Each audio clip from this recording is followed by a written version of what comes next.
நான் தான் உங்களோட மனுஸ்ரீ. இன்னைக்கு நாம் ஒரு மூவியோட ரிவ்யூ பார்க்க போகிறோம். நம்ம லாஸ்ட் டைம் ஒரு மூவியோட ரிவ்யூ போட்டிருந்தோம். அந்த மூவி நேம் டைட்டானிக். இன்னைக்கு நம்ம பார்க்க போகிற மூவியோட ரிவ்யூ என்னன்னு தெரியுமா? தி சீ பீஸ்ட், கடல் அரக்கன் இல்லைனா மிருகம். ஒரு இதில் ஒரு அந்த ஹாஸ்டல் மாதிரி இருந்துச்சு. அந்த ஹாஸ்டலில் சின்ன குழந்தைங்கள்லாம் இருந்தாங்க. அதில் ஒரு சின்ன பொண்ணு மட்டும் என்ன பண்ணியிருந்தான்னா, அவள் ஸ்டோரி படித்து காட்டிகிட்டு இருந்தா எல்லாத்துக்கும். அந்த அரக்கர்களை பற்றி அவங்க இப்படி தான் இருந்தாங்க, இவங்க தான் இவங்களை கொன்னாங்க அப்படின்னு. அதே அடுத்த நாள் காலையில் அவங்க படுக்க போயிட்டாங்க. அந்த நைட்டு காலையில் அந்த அந்த மிருகங்களை கொல்றதுக்கு மனுஷங்களை அனுப்பி வைக்கிறாங்க. அவங்க கொல்றதுக்கு போகிறாங்க. அதில் ஒருத்தர் ரொம்ப பிரேவானவர், அப்புறம் அவங்களோட கேப்டன், அவங்க எல்லாரும் சேர்ந்து மிருகத்தை கொல்ல போகிறாங்க. என்னாச்சுன்னா, ஃபஸ்ட்டு அவங்க போகும்போது நிறைய மிருகங்கள் இருக்கும். அந்த ஆக்டோபஸ்ஸு, சின்ன ஆக்டோபஸ் மாதிரி இல்லை, ரொம்ப பெரிய ஆக்டோபஸ்ஸு. இப்போ வேல் இருக்குன்னா வேலை விட கொஞ்சம் சின்ன ஆக்டோபஸ், கொஞ்சம் தான் சின்னது, ஆனால் வேல் சைஸுக்கு இருக்கும். அந்த மாதிரி அதே மாதிரி அவங்க அதை கொல்றதுக்கு போயிட்டு இருக்காங்க. அப்போ அதில் ரொம்ப ரேரான மிருகம்னா ரெட் பீஸ்ட். ரெட் கலரில் இருக்கும். அது ரொம்ப பெருசாக இருக்கும். மிருகத்துலேயே பெருசுன்னா அதுதான் ரொம்ப சூப்பரானது, பெருசானது. அதுதான் மிருகத்துக்கு கேப்டன் மாதிரி. அப்புறமேட்டுக்கு அவங்கெல்லாம் கொல்ல வராங்க. ரெட் பீஸ்ட்டை பார்த்துட்டாங்க. எப்படி பார்த்தாங்கன்னா, இப்போ அந்த மாதிரி மிருகங்கள் ஏதாச்சும் வந்துட்டு இருந்துச்சுன்னா அதுக்கு மேலே பேர்ட்ஸ் எல்லாம் பறக்கும். அதை வச்சு எங்க கண்டுபிடிச்சிட்டாங்க, ஓ இது இப்படி தான் இருக்குன்னு. அவங்க அதை பார்க்க போயிட்டே இருக்காங்க. அதுக்கப்புறமேட்டுக்கு ரெட் பீஸ்ட்டை அவங்க சூப்பராக கண்டுபிடிச்சிட்டாங்க. ஏன்னா அதோட மொக்கு மாதிரி எல்லாத்துக்கும் இருக்கும். அது ரெட் கலரில் இருந்துச்சு. அப்பவே கண்டுபிடிச்சிட்டாங்க. இன்னொரு அரக்கை இந்த பக்கம் வந்துச்சு, அவங்களோட லெஃப்ட் சைட். அவங்க என்ன பண்ணாங்கன்னா, அதை கொன்னுட்டாங்க. அதை கொன்னுட்டு அதோட கொம்பை வெட்டிட்டாங்க, வெட்டி எடுத்து வச்சுக்கிட்டாங்க. மறுபடியும் நீங்கள் ரெட் பீஸ்ட்டை கொல்ல போகிறாங்க. பார்த்தா இன்னொரு கப்பல் அங்கே ஆபத்தில் மாட்டிகிட்டு இருந்துச்சு. அந்த கப்பல் ஃபுல்லாக எரிஞ்சு இதாயிடுச்சு. அவங்க அதை காப்பாற்ற போகிறாங்க. அதை காப்பாற்ற போயிடுறாங்க ரெட் பீஸ்ட்டை விட்டுட்டு. அவங்களோட ஆசைன்னா ரெட் பீஸ்ட்டை கொன்று அதோட இதை அறுக்கணும்னு, அதோட கொம்பை அறுத்துட்டு கொண்டு போய் அவங்களுக்கு யார் போய் கொல்ல சொல்லி சொன்னாங்களோ அவங்க கிட்ட கொடுக்கணும்னு. அதான் அவங்களோட ரொம்ப நாள் ஆசை. இப்போதான் எங்கள் ஃபஸ்ட்டு டைம் பார்த்துருக்காங்க. ஏற்கனவே பார்த்து விட்டுட்டாங்க, இப்போ மறுபடியும் பார்த்துருக்காங்க. ஆனால் பக்கத்தில் இருக்கிற கப்பல் ஆபத்தில் இருந்தனால அதை பார்க்க போயிருந்தாங்க. அங்கே நான் சொன்ன மாதிரி ஆக்டோபஸ், பர்பிள் கலர் ஆக்டோபஸ், அதுக்கு ஐஸ் கொஞ்சம் பெருசாக இருந்துச்சு. அதை அந்த பக்கத்து கப்பலை காப்பாற்ற போயிருந்தாங்க.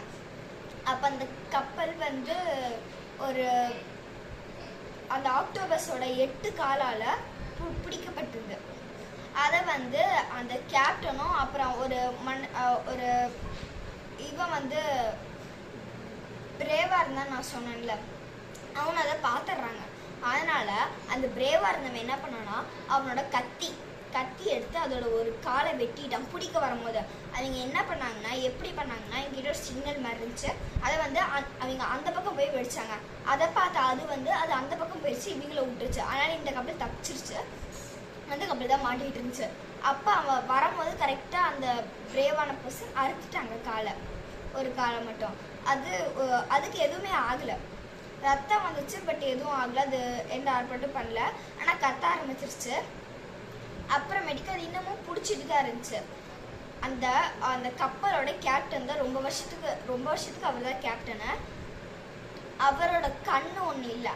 அதுவும் அது எதால் ஆயிடுச்சுன்னா, அந்த அரக்கர்களோட கேப்டன் ரெட் பீஸ்டால கண்ணு போயிடுச்சு. அதுக்கு தான் அந்த ரெட் பீஸ்ட்டை கொல்லணும் அவங்களுக்கு ரொம்ப நாள் ஆசை. அதனால ரெட் பீஸ்ட்டை கொல்லாமல் அந்த ஆக்டோபஸை கொல்ல போனவங்க அறுத்துட்டே இருந்தாங்க. அது ஒரு சின்ன பையன் இருந்தான், ரொம்ப சின்ன பையல, ஏஜ் ஒரு 20-18 அந்த மாதிரி இருக்கும். அதில் அந்த ஒரு பிரேவான பர்சன் சொன்னேன்ல, அவர் அந்த சின்ன பையனை போய் உட்காந்துக்கோ இந்த அப்படின்னு ஒரு சின்ன குச்சி கொடுத்துட்டு அவர் உட்கார வச்சிடுறாரு சின்ன இடத்துல. அது வந்து அந்த ஆக்டோபஸ் வந்து சண்டை போட்டுக்கிட்டே இருக்க முடியல. அப்புறம் என்ன பண்ணுறாங்க, கொஞ்ச நேரம் கழித்து அந்த பிரேவான பர்சன் வந்து சின்ன கத்தி இருந்துச்சு அவர்கிட்ட, அதை எடுத்து கண்ணிலே குத்துறாங்க. அது செத்துருச்சு. ஆக்டோபஸ்க்கு அந்த மாதிரி கொம்பு எதுவும் இல்லை, அது செத்துருச்சு. அப்புறமேட்டுக்கு மறுபடியும் அவங்களோட ஊருக்கே போயிட்டாங்க. போனதுக்கப்புறமேட்டுக்கு அந்த ஹாஸ்டல் சொன்னல, அந்த ஹாஸ்டலில் சின்ன குழந்தைங்க இருந்துச்சு. அதுக்கு அந்த நைட்டு மறுபடியும் அந்த குழந்தை ஸ்டோரி படிக்க ஆரம்பிச்சு இப்படியெல்லாம் கொண்டாங்கன்னு. அப்புறமேட்டுக்கு அந்த ஹாஸ்டலோட வார்டு வந்தாங்க, எல்லோரும் படுங்கன்னாங்க. அந்த வார்டு போனதுக்கப்புறம் அந்த சின்ன குழந்தை அதோட பேக் எடுத்துக்கிட்டு அந்த புக்கை அதுக்குள்ளே வச்சுட்டு அந்த ஹாஸ்டல்லேருந்து கீழே குதிச்சு அந்த அரக்கர்களை கொல்ல அந்த மனுஷங்கள்லாம் போனாங்கள்ல, அவங்கள பார்க்க அது போச்சு. அந்த மனுஷங்க என்ன பண்ணாங்க, அந்த ஆக்டோபஸை கொண்டுட்டோன்னு ஒரு பார்ட்டி மாதிரி வச்சுருந்தாங்க. அந்த பார்ட்டியில் அந்த சின்ன பொண்ணு போய் பார்த்துச்சு. சின்ன பொண்ணு போய் பார்த்துச்சா, அந்த பிரேவான பர்சன் வந்து அவளுக்கு ரொம்ப பிடிக்கும், ஸ்டோரியில் படிச்சிருந்தா, அது அவளுக்கு ரொம்ப பிடிச்சிருந்துச்சு. ஸோ அந்த பிரேவான பர்சன் கிட்ட எல்லாத்தையும் கேட்டு தெரிஞ்சுக்கிட்டா. அவள் வந்து கேட்டா, நானும் உங்கள் கூட வரலாமன்னு. ஆனால் அந்த பிரேவான பர்சன் முடியாதுன்ட்டாரு, அவரும் மறுத்துட்டாரு. அதுக்கடுத்த நாள் இங்கே கப்பலில் ஏறும் போது அந்த சின்ன குழந்தை யாருக்கும் தெரியாமல் ஒரு டப்பாக்குள்ள இருந்துச்சு. சத்தம் கடிச்சு பார்த்தா அந்த சின்ன குழந்தை அந்த பிரேவான பர்சன் நீ வரக்கூடாதுங்கிறாரு. ஆனால் அந்த கேப்டன் வந்து சொல்கிறாரு அவள் வரட்டும் அப்படின்னு. அப்புறம் அவளை கூட்டிகிட்டு போகிறாங்க. கூட்டிகிட்டு போனதுக்கப்புறம் அந்த ரெட் பீஸ்ட் வருது. ஒரு பக்கமாக ரெட் பீஸ்ட் வந்துடுது. வந்ததுக்கப்புறமேட்டுக்கு அது வந்து என்ன பண்ணுதுன்னா கப்பலை சுற்ற ஆரம்பிச்சிருச்சு. சுற்றுது. அதனால கப்பலும் அந்த வேவ் மாதிரி அலை மாதிரி வந்து சுற்றுது. அந்த குட்டி குழந்தையும் அவங்க வந்து ஒரு கட்டி வச்சுருந்தாங்க. அவங்க போகும்போது அந்த ரெட் பீஸ்ட் அதை பற்றி கட்டிட்டாங்க. அது சுற்ற அது கட்டிகிட்டே இருந்துச்சு. அந்த குட்டி குழந்தை அதுக்கிட்ட ஒரு கட்டி இருந்துச்சு. அந்த அறுக்க பார்த்துச்சு. அது அறுக்க அந்த கத்தி யார் கொடுத்துருப்பானா, அந்த குட்டி குழந்தைய பார்த்து கூப்பிட்டுருந்தாங்க. அந்த ரேடியோ வந்து கொடுத்துருந்தாங்க. அதை அறுக்க போகும்போது கேப்டன் மறுத்தாரு. அப்புறமேட்டுக்கு அந்த குட்டி குழந்தை மொத்தமாக அறுத்துட்டு அதுவும் அப்புறமேட்டுக்கு அந்த பிரேவ் பர்சன் கப்பலை ஏறிட்டாங்க. சின்ன கப்பல் தான், அதில் ஏறிட்டாங்க. அந்த வந்து கேப்டன் வந்து அந்த குட்டி குழந்தைய சுட போகும்போது அந்த பிரேவ் பர்சன் வந்து தடுத்துட்டாரு. ஏன் குட்டி குழந்தைங்களை எப்படி சுடுறீங்கன்னு. அப்புறமேட்டுக்கு அந்த ரெட் பீஸ்ட் வந்து விட்டு போயிடுச்சு. ஏன்னா அந்த குட்டி குழந்தை அடுத்து விட்டனால அதை விட்டு போயிடுச்சு. அப்புறமேட்டுக்கு அந்த குட்டி குழந்தைய அவரும் ஒரு இது பக்கமாக போகிறாங்க. போய் ஒரு ஐலாண்ட் மாதிரி இருக்குது, அதில் போய் உட்காடுறாங்க. அதில் குட்டி குழந்தைய அந்த பிரேவ் பர்சனாக அங்கே ஒரு ஃப்ரூட் மாதிரி அது நல்லா டேஸ்ட்டாக இருக்கும், அந்த இடத்துல அதை வச்சு சாப்பிட்றாங்க. அந்த குட்டி குழந்தை மறுநாள் காலையில் பார்க்கும்போது ஒரு சின்ன ப்ளூ கலரில் ஒரு மிருகம் மாதிரி, என்ன மிருகம் தெரியல, ஆனால் அது வந்து நார்மல் மிருகம் மாதிரி இல்லை, அது ஜந்து மாதிரி இருந்துச்சு. அதை வந்து அவள் க்யூட்டாக இருக்குன்னு எடுத்து வைக்கும் போது மஞ்சள் கலரில் கீழே முட்டையாக இருந்துச்சு. அது ஒன்றை உடச்சிட்டா. அதில் இருக்க ஒன்றை உடச்சினால மற்ற பக்கம்லாம் புரிஞ்சிருச்சு. எல்லாம் கொஞ்சம் வெளில வந்துருச்சு. அந்த பிரேவ் பர்சன் வந்து சொன்னார், இந்த மாதிரி எல்லாம் நீ எதையும் உடைக்கக்கூடாதுன்னு. ஆனால் எல்லாமே உடஞ்சனால எல்லாமே அவங்கள துரத்த ஆரம்பிச்சிருச்சு. அப்புறமேட்டுக்கு அவங்க அதுக்குள்ள அது மஞ்சள் கலரில் இருந்துச்சு. அதுக்கிட்ட இருந்து தப்பிக்க பார்த்தவங்க தப்பிக்க முடியல அவங்களால. அப்புறமேட்டுக்கு அதோட அம்மா வந்துச்சு. அது ரொம்ப பெருசாக இருந்துச்சு. அந்த ஆக்டோபஸ் விட கொஞ்சம் சின்னது அப்படி இருந்துச்சு. அதை பார்த்து அவங்கெல்லாம் ஓட ஆரம்பிச்சிட்டாங்க. அந்த 2 பசங்களும் ஓட ஆரம்பிச்சிட்டாங்க. பின்னாடி தெரியுது. ஆனால் எல்லா குட்டியும் பெருசு. பார்த்தா அந்த பிரேவ் பர்சன் மேலே ஒரு சின்ன குட்டி மட்டும் முதுகில் ஒட்டிட்டு இருந்துச்சு. அதை எடுத்து அந்த பாப்பா தூக்கி போட்டுச்சு. அப்புறமேட்டுக்கு அதெல்லாம் கிளம்பிடுச்சு. ஒரு சின்ன கப்பல், அதே கப்பலில் தான் அவங்க போகிறாங்க. அவங்க போகிறதுக்கு முன்னாடியே இந்த ரெட் பீஸ்ட் வந்துடுது. ரெட் பீஸ்ட் வந்துட்டு அந்த கப்பலில் இருந்தவங்களை சாப்பிட்டுருச்சு. அவங்க வரத்துக்கு முன்னாடியே சாப்பிட்டுருச்சு. அப்புறமேட்டுக்கு தான் அவங்க சொல்கிறாங்க இந்த மாதிரி நடந்துச்சுன்னா. வரத்துக்கு முன்னாடியே அதை அவங்கள முழுங்கினதுக்கு அப்புறமேட்டுக்கு அதோட மூக்குக்குள்ளே தான் அவங்க இருந்தாங்க. ஏன்னா அந்த மூக்கு அவங்கள விட பெருசாக இருந்துச்சு. அந்த மூக்குக்குள்ளே தான் அவங்க இருந்தாங்க. அதை பார்த்தவங்க கரை வந்துருச்சு. இங்கே வரத்துக்கு முன்னாடி கரை வந்துருச்சா. அதை பார்த்து அந்த பிரேவ் பர்சன் வந்து கட்டி விட்டுறாரு. கயிறை கட்டி விட்டு இங்கே இருந்து அந்த மரத்துக்கு தாவிட்டாரு. அந்த ஜந்துவோட மூக்கிலேருந்து மரத்துக்கு தாவிட்டாரு. இந்த சின்ன பொண்ணும் பிடிச்சி இழுக்கிறா, ஆனால் அது முடியல. ஆனால் சின்ன பொண்ணும் தாவிடுச்சு. அதை பார்த்தா அது உள்ளே போயிட்டு தண்ணியை பீச்சி அடிக்குது. அதில் வெள்ளம் மாதிரி வந்துடுது. அப்புறம் உள்ளே போயிடுது. அது அப்புறமேட்டுக்கு மறுபடியும் போய் கதைக்குள்ள வரேன். அது சின்ன கப்பல் அதில் வந்துட்டு இருக்கும்போது ஒரு பெரிய நண்டு மாதிரி இருக்குது, பர்பிள் கலரில் பெரிய நண்டு. இந்த ஆக்டோபஸை விட பெருசு.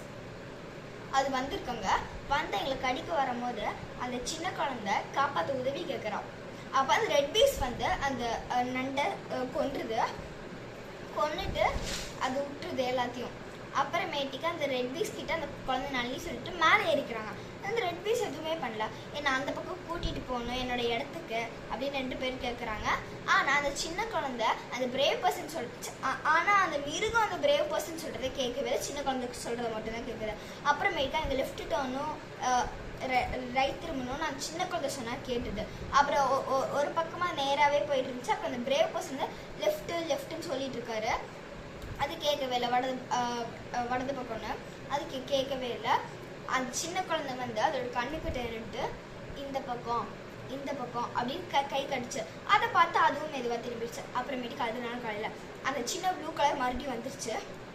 அது அந்த குழந்தை எடுத்து வச்சுக்கிறா. அது அந்த அந்த ரெட் பிளஸ்டோட வாலில் வந்து சின்ன சின்ன முள் மாதிரி குத்தியிருக்காங்க இவ்வளோ நாளாக. அது எடுக்கிறதுக்கு அந்த பொண்ணு போய் மொத்தத்தையும் எடுத்து முடிச்சுட்டு மறுபடியும் அவங்க இடத்துக்கு வராங்க. இடத்துக்கு வரும்போது இடத்துக்கு வந்துடுறாங்க. வந்துட்டு அதுக்கிட்ட போய் பேசி பழகுறாங்க. பார்த்தா அது ஒரு பொண்ணு. என்ன ஆகுதுன்னா ஒரு சில கப்பல் படைகள் வந்து அங்கே இருக்குது. அது கொல்றதுக்கு ரெட் பீஸ் கொல்றதுக்கு இந்த ரெட் பீஸ் அதை பார்த்துது. ஐ மீன் அந்த பொண்ணு அதை பார்த்துட்டு கொல்ல போகுது. அது எந்திரிச்சிருச்சு. அது மேலே நல்லா எந்திரிச்சு நின்றுச்சு. மேலே நல்லா இருந்துச்சுன்னு போகும்போது எல்லாரும் பயந்துடுறாங்க.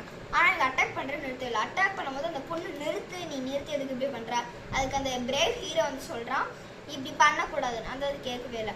அது ஒரு பெரிய கப்பல், யாராலையும் உடைக்க முடியாத கப்பல். அது சும்மா சென்டரில் போச்சு. கப்பல் 2ஆக குழந்து விழுந்துடுது. அப்புறமேட்டுக்கும் அந்த பிரேவ் ஹீரோ இருந்த கப்பல் வருது. அதுல இருந்தவங்க சும்மா பெருசா ஒன்று இருக்கு, குண்டு போடுற மாதிரி ஒன்று இருக்கு. அது இருக்கு. அது வந்து யார்கிட்ட இருந்து வாங்கினாங்கன்னா அந்த கேப்டன் வாங்கியிருப்பான். அவனுக்கு ஒரு சூனியக்காரி விச்சு தெரியும், அதுக்கிட்ட இருந்து வாங்கியிருப்பான். அதை எடுத்து கொள்ள வராங்க. அதில் வந்து சும்மா ஒரு சின்ன நீடில் மாதிரி போய் குத்துச்சுனாலே அதில் இருக்க மருந்து பட்டு அது விஷமாக மாறிடும். அந்த கடல் ஃபுல்லாக, அந்த கடல் பாதி அது எங்கே இருக்கோ அது மேலேயே போய் கரெக்டாக குத்திடுறது. அதனால மயக்கம் போட்டுருது. மயக்கம் போட்டு அதில் எதுவுமே பண்ண முடியல. அவள் சொல்கிறா நிறுத்துனா அதான் அது கேட்காம பண்ணிடுச்சு. அப்புறமேட்டுக்கு செத்த மாதிரியே இருக்குது. அப்புறமேட்டுக்கு அதோட கொம்பை எடுக்கலான்னு போகிறாங்க, பட் முடியல. அப்புறம் அதை இழுத்துட்டு போகிறாங்க. கப்பலில் போட்டு இழுத்துட்டு போய் யார் கொல்ல சொன்னாங்களோ அவங்க கிட்ட கொடுக்குறாங்க. அந்த சின்ன பொண்ணை ஒரு லாக்கெட்டில் வச்சு அடைச்சிடுறாங்க. அந்த பிரேவ் பர்சன் இந்த கப்பலில் வச்சு அடைச்சிடுறாங்க. அந்த பிரேவ் பர்சனும் நான் இப்படி வேணும்னே பண்ணேன்னு பிடிச்சி எக்ஸ்பிளைன் பண்ணுறாரு. சின்ன பொண்ணை அடைச்சிடுறாங்க. அப்புறமேட்டுக்கு அவங்க வந்து அந்த இடத்துக்கு போகிறாங்க. யார் கொல்ல சொன்னாங்க என்கிட்ட போய் காட்டும் போது சின்ன பொண்ணு வெளில வந்துடுறா. எப்படி வெளில வந்தானா அவள் ஒரு ப்ளூ கலர் ஜந்து மாதிரி வச்சுருப்பாள். அது வந்து ஃபஸ்ட்டு விட்டதுக்கு அப்புறமேட்டுக்கு அது வந்து ஓப்பன் பண்ணியிருக்கோம் கடிச்சு. அது வந்து வெளில போயிடும். அவன் என்ன பண்ணா அவகிட்ட வந்து சின்ன கத்தியை வச்சா அந்த மிருகம் இருக்கும் அதோட கட்டியிருப்பாங்க, அதெல்லாம் அறுத்துட்றா. அந்த அறுத்துட்டோன்னே அதுக்கு உயிர் வந்துடுது. அது வந்து எந்திரிச்சிருது, மயக்கம் தெரிஞ்சிருது. அதுக்கு மயக்கம் போட்டுக்கிறதுக்கு முன்னாடியே சின்ன பொண்ணு அங்கே இருக்கிறா. இந்த கேப்டன் கொல்ல வரும்போது அது கரெக்டாக அவள் அறுத்து விட்டுறா ஒரு கையிலையும். அது எந்திரிச்சிருந்து கேப்டன் கீழே விழுந்துடுறாரு. அப்புறம் அவர் நீந்திக்கிட்டே போயிடுறாரு. ஃபுல்லாக தண்ணி மாதிரி தான் இருக்கும். அதை பார்த்து அந்த கொல்ல சொன்ன ராஜாவும் ராணி ஷாக் ஆயிடுறாங்க. அப்புறமேட்டுக்கு அந்த சின்ன பொண்ணு பிரேவ் பர்சனும் சொல்கிறாங்க, ஒருவேளை நாம தான் அவங்க கிட்ட ஃபஸ்ட்டு அவங்களோட வீடே அந்த தான், அதை தான் நம்ம வந்து இப்படி வேஸ்ட்டு பண்ணி குப்பையெல்லாம் போடுறதுனால அதுக்கு கோவம் வந்திருக்கோம். நாம தான் ஒருவேளை ஃபஸ்ட்டு வார் நடத்தியிருப்போமோ, அதுங்க இல்லையோ நம்ம பண்ணுறதுனால அதுங்களுக்கு வெறுப்பு வந்திருக்குமோன்னு சொல்கிறான். அதுக்கப்புறமேட்டுக்கு எல்லாரும் புரிய வைக்கிறாங்க இதுக்கு மேலே பண்ண மாட்டோம்னா. ஆனால் அந்த ராஜா ராணி அதை மறுத்துடுறாங்க. ஆனால் மக்கள் எல்லாம் சண்டை போட்டு அதுக்கப்புறமேட்டுக்கு சொல்கிறாங்க இனிமேல் இந்த மிருகத்தை நாங்கள் அழிக்க மாட்டோம் அப்படின்னு. இதோட இந்த ஸ்டோரி முடியுது. அந்த அந்த பிரேவ் பர்சனும் அந்த சின்ன குழந்தையும் எப்போ வேணால் ரெட் பிளஸ்ட்டை போய் பார்த்துக்கலாம். அந்த மாதிரி ஒரு கான்வர்சேஷன். ஆனால் யாரும் எந்த மிருகத்தையும் ரெட் பிளஸ்ட் இல்லை, அங்கே கடலில் இருக்க எந்த மிருகத்தையும் கொல்லக்கூடாது. ஓகே, பாய். இதே மாதிரி உங்களுக்கு மூவிஸ் வேணும்னா கேளுங்க, கண்டிப்பாக நான் ரிவ்யூ பண்ணுறேன். இப்போ நான் ஃபஸ்ட்டு சொன்ன மூவி வந்து டைட்டானிக். வந்து அனிமி மூவியில், ஆனால் இது அனிமி மூவி தான். அனிமி மூவி எனக்கு ரொம்ப அதிகமாக நான் பார்ப்பேன். ஓகேவா, அதனால் வேணும்னா கேளுங்க. பாய் குட்டீஸ். மறக்காமல் லைக் பண்ணிடுங்க, ஷேர் பண்ணிடுங்க, கமெண்ட் பண்ணிடுங்க, கூட இருக்க பெல் ஐக்கானையும் கிளிக் பண்ணிடுங்க. அதுவும் இல்லாமல் வர வர நம்மளுக்கு சப்ஸ்கிரைபர்ஸ் ஏறிட்டே போகிறாங்க. இதே மாதிரி நீங்கள் சப்போர்ட் பண்ணிங்கன்னா சப்ஸ்கிரைபர்ஸ் ஏறிட்டே போவாங்க. பாய்.